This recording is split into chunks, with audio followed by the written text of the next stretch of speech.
Hello friends, welcome to my YouTube channel PCM का hero. दोस्तों, आज के इस वीडियो में हम स्टार्ट करेंगे क्लास 12 के फिजिक्स का फर्स्ट चैप्टर, जिसका नाम है विद्युत आवेश तथा क्षेत्र। विद्युत विद्युत आवेश तथा क्षेत्र, इसको इंग्लिश में बोलते हैं इलेक्ट्रिक चार्ज एंड फील्ड। तो अब आपको लगता होगा कि ये विद्युत आवेश तथा क्षेत्र क्या है, कहाँ से आया है, कैसे आया है।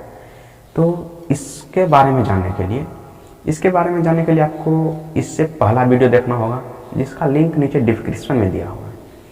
उस वीडियो में आपको सिर्फ इसके बारे में नहीं, जैसे कि विद्युत आवेश तथा क्षेत्र, इसके बारे में नहीं, बल्कि क्लास 12 के फिजिक्स का फर्स्ट बुक जो है, उसमें जितना चैप्टर आता है सबके बारे में दिया हुआ है कि सब चैप्टर कहाँ से आया है, कैसे आया है।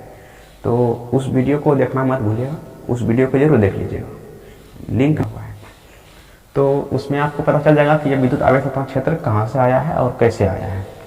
तो यही हमारा क्लास 12 के फिजिक्स का जो फर्स्ट बुक है, उसमें जो फर्स्ट चैप्टर है, तो इसी से शुरू होता है विद्युत आवेश तथा क्षेत्र से। और इसमें पहला टॉपिक जो आता है कि जिसके बारे में हमको जानना है, वो है आवेश। तो इसमें हम हेडिंग डाल लेंगे कि आवेश क्या है या फिर विद्युत आवेश क्या है। दोनों एक ही बात है, आवेश बोलिए या फिर विद्युत आवेश बोलिए, कोई दिक्कत नहीं है। तो हम लिख लेंगे विद्युत आवेश।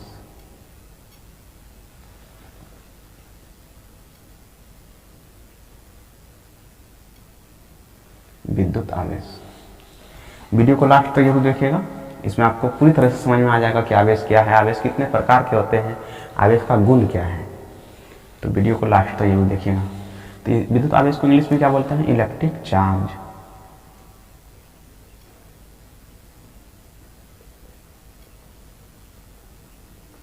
Electric charge. अब इसका डेफिनेशन देख लीजिए। विद्युत आवेश किसी वस्तु का वह गुण होता है जिसके कारण वह अन्य वस्तु को अपनी ओर आकर्षित या प्रतिकर्षित कर सकता है। तो इसको लिख लेंगे कि विद्युत आवेश किसी वस्तु का वह गुण है जिसके कारण वह अन्य पदार्थ को अपनी ओर आकर्षित या प्रतिकर्षित करता है, विद्युत आवेश कहलाता है।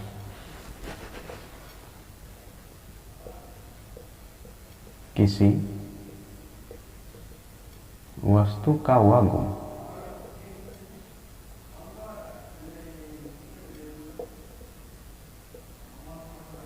यहाँ तक हो गया। किसी वस्तु का वह गुण जिसके कारण वह अन्य पदार्थ को अपनी ओर आकर्षित या प्रतिकर्षित करता है, विद्युत आवेश कहलाता है। जैसे कि आप सूखे बालों पर कंघी करते हुए देखेंगे या फिर आप भी खुद किए होंगे। तो कंघी करने पर क्या होता है कि कंघी को अगर कागज के छोटे छोटे टुकड़े के पास ले जाएंगे ना, तो वो उसे आकर्षित कर लेता है। ये सब पुरानी बात है, ये सब लोग जानता है कि वो उसे अपनी ओर आकर्षित करने लगता है। तो वो आकर्षित क्यों करता है? कंघी आवेशित हो जाता है, इसीलिए आवेशित, वो बाल से रगड़ने पर वो आवेशित होता है। तो किसी वस्तु का वह गुण जिसके कारण वह अन्य पदार्थ को अपनी ओर आकर्षित या प्रतिकर्षित करता है, विद्युत आवेश कहलाता है। तो कागज के टुकड़े पास लेके जाते हैं तो वो उसे आकर्षित करता है, अपनी ओर खींचता है।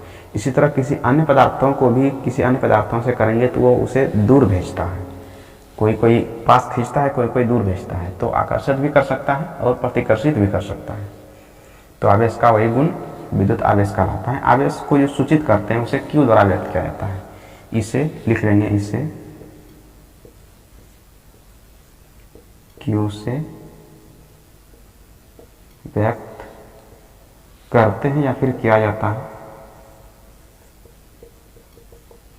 इसका ऐसा ही मात्रक होता है कूलम। इसका ऐसा ही मात्रक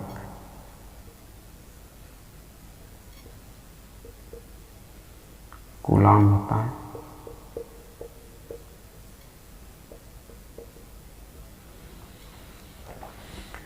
देखिए, इसका ऐसा ही मात्रक कूलम होता है।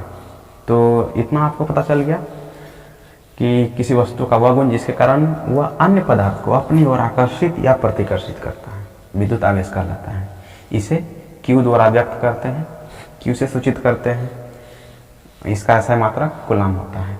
तो ऐसा मात्रक बहुत ही एग्जाम में पूछा जाता है, तो इसको याद रखिएगा। आप लोगों को पहले से याद होगा कि आवेश का ऐसा मात्रक कूलम होता है। तो यहाँ तक लिख लीजिए। उसके बाद हम लोग देखेंगे कि आवेश के प्रकार क्या हैं, आवेश कितने प्रकार के होते हैं। तो विद्युत आवेश कितने प्रकार के होते हैं वो देख लेंगे। Types of electric charge. तो विद्युत आवेश हम लोग जानते हैं कि बेसिकली ये दो प्रकार के होते हैं, जिसमें पहला आता है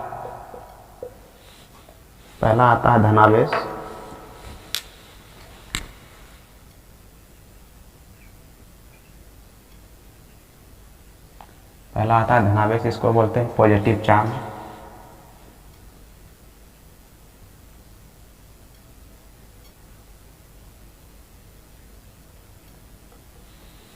पॉजिटिव चार्ज धनावेश बोलिए या फिर धनात्मक आवेश बोलिए, दोनों एक ही चीज़ है, इसमें दोनों को मिला के लिखा हुआ है, इसलिए धनावेश इसे बोलते हैं। तो पॉजिटिव चार्ज, तो पॉजिटिव चार्ज किसको बोलेंगे, क्या है, तो किसी पदार्थ में, इसे लिख लेंगे, किसी पदार्थ में इलेक्ट्रॉन की कमी को धनावेश कहते हैं। किसी पदार्थ में इलेक्ट्रॉन का अगर कमी हो जाएगा, उससे इलेक्ट्रॉन निकल के दूसरे में चला जाएगा तो वो धनावेशित हो जाता है। जिससे इलेक्ट्रॉन निकलता है वही धनावेशित होता है, और जिसमें जाता है वो ऋणावेशित हो जाता है। तो दूसरा लिख लेंगे ऋणावेश, और इसको व्यक्त करते हैं +Be, ये पॉजिटिव चार्ज का सिंबल होता है। तो अब दूसरा जो होता है वो है ऋणावेश। तो ऋणावेश ठीक इसके अपोजिट होता है। जैसे किसी पदार्थ में इलेक्ट्रॉन की कमी को धनावेश कहते हैं, तो इसमें आ जाएगा किसी पदार्थ में इलेक्ट्रॉन की अधिकता को ऋणावेश कहते हैं। तो लिख लेंगे ऋणावेश।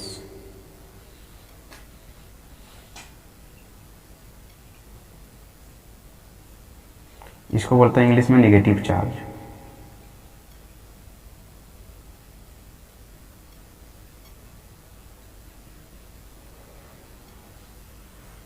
Negative charge. अब इसमें जो होता है ठीक इसके उल्टा होता है। जैसे कि किसी पदार्थ में भी लिखते हैं, किसी पदार्थ में इलेक्ट्रॉन की अधिकता को ऋणावेश कहते हैं, इसे -Be द्वारा व्यक्त किया जाता है। तो ये हो गया आवेश के प्रकार। आवेश दो प्रकार के होते हैं, एक होता है धनात्मक आवेश और एक होता है ऋणात्मक आवेश। धनात्मक आवेश को इंग्लिश में बोलते हैं पॉजिटिव चार्ज और इसको बोलते हैं नेगेटिव चार्ज। तो ये हो गया आवेश के प्रकार। और अब जो अगला टॉपिक आता है तो वो होता है आवेश के गुण, जो कि बहुत ही इंपॉर्टेंट है। आवेश का गुण क्या क्या होता है, तो इसके बाद हम लोग देखेंगे आवेश के गुण। आवेश के गुण यानी कि प्रॉपर्टीज ऑफ चार्जेस। तो आवेश का गुण क्या क्या होता है उसको देख लेंगे हम लोग। तो ये बहुत ही इंपॉर्टेंट है, इसको आप लोग याद रखिएगा। इसमें पहला गुण क्या होता है कि दो सजातीय आवेशों के बीच प्रतिकर्षण एवं दो विजातीय आवेशों के बीच आकर्षण बल कार्य करता है। इसका मतलब क्या हुआ, दो सजातीय आवेश का मतलब होता है समान जाति का। जैसे कि हम लोग पढ़े आवेश कितने प्रकार के होते हैं, दो प्रकार के होते हैं, एक पॉजिटिव चार्ज और एक नेगेटिव चार्ज। तो पॉजिटिव चार्ज प्लस होता है और नेगेटिव चार्ज माइनस होता है। तो सजातीय आवेश का मतलब होता है समान जाति का। जैसे कि पॉजिटिव है, आवेश को Q से व्यक्त करते हैं, और ये पॉजिटिव है, तो ये भी पॉजिटिव है और ये भी पॉजिटिव है। तो ये क्या करेगा, दो सजातीय आवेश एक दूसरे को प्रतिकर्षित करता है, यानी कि ये इसे इधर भेज देगा और ये इसको इधर भेज देगा। ये जो इधर जा रहा है इसके कारण ये इधर जा रहा है, और ये इधर जा रहा है इसके कारण ये इधर जा रहा है। यानी कि अगर दो समान आवेश है, सजातीय आवेश है, तो दोनों एक दूसरे से दूर हटेगा।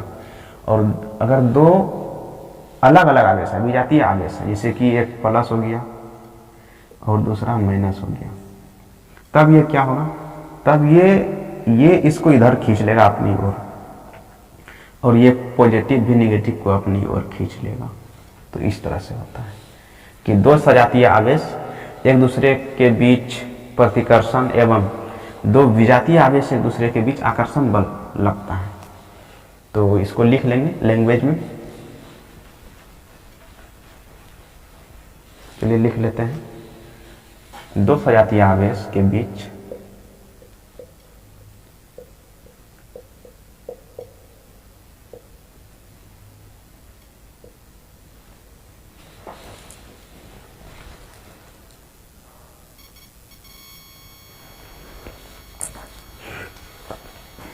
अब आप देखिए इसमें क्या है, दो सजातीय आवेश के बीच प्रतिकर्षण एवं दो विजातीय आवेश के बीच आकर्षण बल कार्य करता है।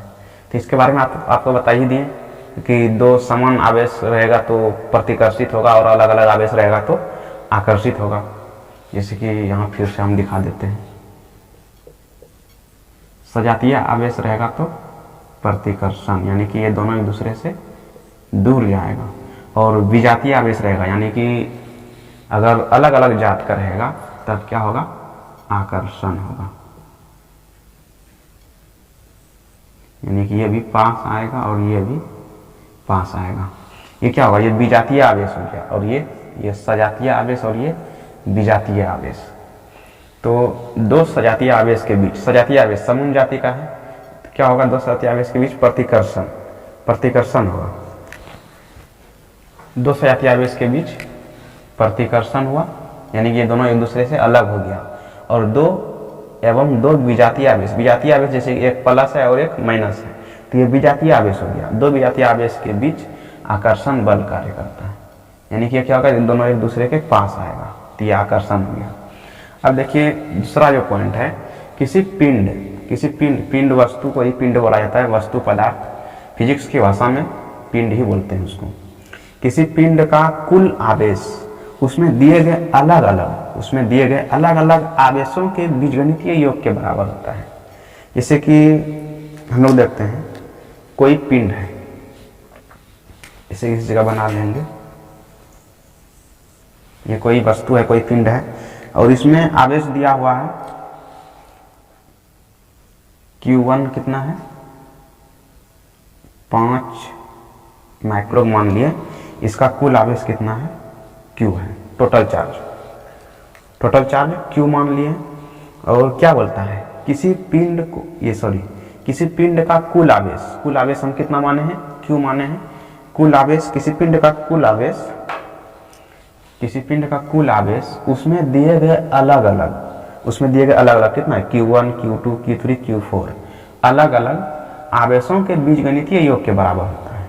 इसका कहने का मतलब है कि Q अगर कुल आवेश है तो इसका जो आवेश होगा ये अलग अलग जो मान है उसका बीजगणितीय योग के बराबर होगा, यानी कि Q बराबर हो जाएगा Q1 plus Q2 plus Q3 plus Q4, इस तरह से होगा।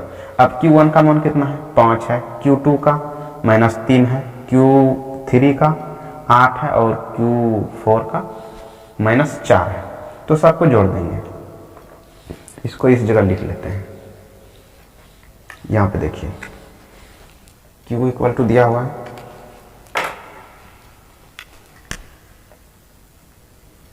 Q1 का मान कितना है, 5 है, 5 माइक्रो कूलम हो गया, और प्लस Q2 का मान कितना है, -3 है, तो -3 माइक्रो कूलम हो गया, प्लस Q3 का मान कितना है, 8 है, तो 8 माइक्रो कूलम हो गया, प्लस Q4 का -4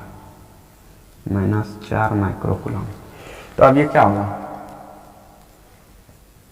5 माइक्रो कूलम प्लस माइनस हो जाएगा, 3 micro coulomb plus 8 micro coulomb और प्लस माइनस 4 माइक्रो कूलम। अब देखिए यहाँ 5 और 8 प्लस में है, तो 8 5 13 हो गया, 13 माइक्रो कूलम, माइनस वाला जोड़ देंगे अलग अलग, 4 और 3 7 माइक्रो कूलम। कितना बचेगा, 13 में 7 जाएगा तो 6 बचेगा, 6 माइक्रो कूलम, यानी कि Q का मान कितना आ गया, 6 माइक्रो कूलम। तो इसमें क्या पता चलता है कि किसी पिंड का कुल आवेश उसमें दिए गए अलग अलग आवेशों के बीजगणितीय योग के बराबर होता है। अगर उसमें एक पॉजिटिव चार्ज है और एक निगेटिव चार्ज है, तो उसका मतलब उसमें एक भी चार्ज नहीं है, पूरा शून्य है, यानी कि उसका पूरा बीजगणितीय योग के बराबर होता है।